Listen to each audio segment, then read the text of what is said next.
It's going to be a great game. I mean, it's going to be literally one of the best Super Bowls we've seen in our lifetimes, no doubt. I mean, no doubt about it.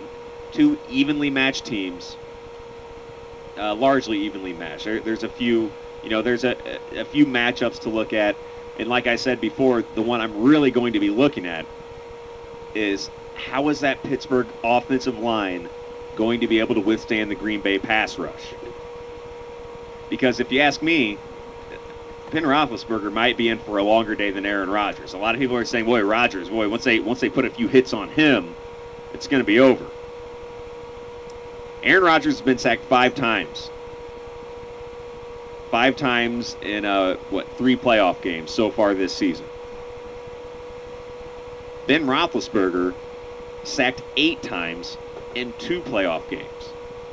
Okay? That's significant. Guys are getting to Roethlisberger and taking him down. Also, the Green Bay receiving corps, and like I said before, it's a fast track. You know what I mean? And that suits the Green Bay receivers. They're fast guys, and they're guys that can do a lot with the ball after the catch. That's one thing they're known for, is their yak. So to me, those are the matchups that I'm going to key in on. I'm not looking at it like Aaron Rodgers versus Ben Roethlisberger. Those guys aren't even on the field at the same time. So I'm looking at the receivers for Green Bay against that Steelers secondary, and I'm looking at the Green Bay pass rush against that Pittsburgh offensive line. In both instances, I think Green Bay comes out on top. All right? And, a lot's being made of the experience factor, and we talked about that a lot this morning if you were listening. The experience factor. Boy, everybody on Pittsburgh has been to a Super Bowl. Most guys have been there twice. But like I said, where's that experience been these last 2 games? Right? Because the guys stepping up have been the young guys. Mendenhall's looked okay, but he's only averaging, 3.8 yards a carry, 3.6 yards a carry in these playoffs. So you take his 3 touchdowns out of the mix. Boy, I don't know. 3.6 a carry for Mendenhall throughout these playoffs. So everyone seems to think, Mendenhall's going to go crazy, and he's having such a good postseason. Yeah, not really. I mean, 3.6 a carry, that would put you at the bottom of the list as far as starters are concerned in the regular season, So I'm not convinced Mendenhall's just going to go crazy on this Green Bay defense. I'm not. And I'm looking at the Pittsburgh receivers, and like I said earlier, neither one of the main receivers, the number 1, the number 2, Hines Ward and Mike Wallace, these guys together are averaging, 30 yards a game receiving for the last 2 playoff games. So I'm not convinced that the experience is going to get it done for Pittsburgh, because I'm like, where's the experience been the last 2 games? Every single one of these guys on the team that's played in all the Super Bowls before have also played in AFC Championship games. They've also played in divisional games before, yet they haven't stepped up this season. So I think Green Bay is going to do a good job of keeping, the guys that can really hurt you out of the game plan. They're going to do a pretty good job of taking the Pittsburgh offense out of the game. The one guy I'm looking at, and Jim just brought it up in the chat room, Mark talked about him today, Heath Miller. Pittsburgh tight end Heath Miller is the only guy I'm looking at on that Pittsburgh offense who is, who could actually hang a good offensive day against this defense. I don't think Mendenhall's going to go crazy. If he gets in the end zone, obviously then his value gets a little bit of a bump there. But I don't think he's going to have a big statistical yardage day. I don't think he's going to run wild on this Green Bay defense. I don't think that he can. And I know that Roethlisberger's not going to put up big numbers in the air because he hasn't been able to.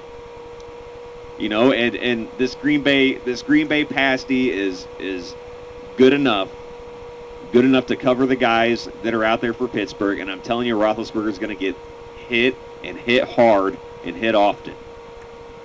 That being said, I do think that Green Bay wins this game. They're favored by 2.5 or 3 points, depending on where you look. I like Green Bay to win the game, but very much like last year, where I said that I liked Indy to win the game, but if I were a betting man, I'd put money on New Orleans. I like Green Bay to win the game, but if I were a betting man, I'd put money on Pittsburgh. I know it's only 2.5 or 3 points. I think we're going to have a 1-point game. My score, Green Bay 28, Pittsburgh 27.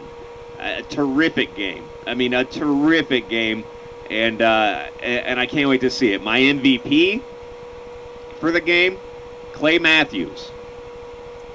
All right, I'm serious. The Green Bay defense, and as Adam said, somebody who loves Aaron Rodgers even more than I do. And listen, I've been big on Aaron Rodgers, but if you've been listening to me for the last few weeks, I've been even bigger on this Green Bay defensive unit. And I really think that Clay Matthews is going to get a sack, possibly 2 sacks, and then maybe also haul in an interception, one of those sneaky linebacker interceptions. And Green Bay wins by 1. Matthews MVP. What do you guys think about that? Should I give myself a prop bet? That'll be fun. I know some of you guys in the chat, somebody throw a prop bet at me that I can answer. I don't want to give myself one. That's lame. Somebody throw a prop bet at me. But that's my pick, guys. Green Bay to win by 1. 28-27. MVP Clay Matthews. I think Rodgers will have a nice day. I mean, a couple of 100 yards, maybe 2 touchdowns and a pick. I know, Schwinny, I took your MVP. I know you threw that out there earlier, but I promise you I was going that way. I had this planned out. Oh, okay. Elwood says heads or tails on the coin toss. That's a good one. I think it's going to be tails. And I think that Pittsburgh wins the coin toss. And I think they get stopped on that first drive. Not a 3 and out. I think they might shave 4 or 5 minutes off the clock, but ultimately stop from getting into the end zone, maybe a field goal in the first drive. And, like I said, I think Rodgers has a nice day. I think the Green Bay receivers have, I think Jennings is going to have a pretty nice day. I think keep an eye on Jordy Nelson. He may catch a touchdown pass. Roethlisberger, as I said, is in for probably a long day. And the reason, when I'm giving the whole breakdown, right? I was giving everything to Green Bay, but then at the end I was like, Green Bay only wins by 1, and that's just because the Steelers are the Steelers. You know what I mean? They don't just get blown out by anybody. Even though I like Green Bay literally in almost every aspect of this game, I still don't think they're going to come out and just hang one on the Steelers. You know what I mean? I think that the Steelers are that good of a team, and they'll gut it out, and they will do what it takes to stay in that game. But when it comes down to the end, I don't think they'll have what it takes to beat Green Bay, who sneaks out with a 1-point victory in what may be the best Super Bowl we've seen in 20 years, easy. Elwood just put, what's the over-under on how many times they show Jerry Jones? And I think it was only actually 2.5. And somebody brought that up this morning, and I'm looking for it on this sheet that Jim sent me. And I thought I saw it on here, but maybe I didn't. I thought it was only 2.5. Anyhow, they're going to show Jerry Jones quite a bit. I would say this. I don't know what the line is exactly, but they're going to show Jerry Jones 4 or 5 times. So bet accordingly. The line's probably 4.5, and I'm like 4 or 5. But I'd say 5. If it's 4.5, I take the over. Listen, they have to fill time. I mean, it's a whole broadcast. It's not kickoff to final whistle. It's the whole broadcast. So they got to fill time. They got to talk about something. There's the issue with the falling ice. That might be another prop bet. How many times will they talk about the ice falling off the roof? Another prop bet I just saw. Which company will have the first commercial after kickoff? I gotta say Budweiser. It's just a guess at Budweiser.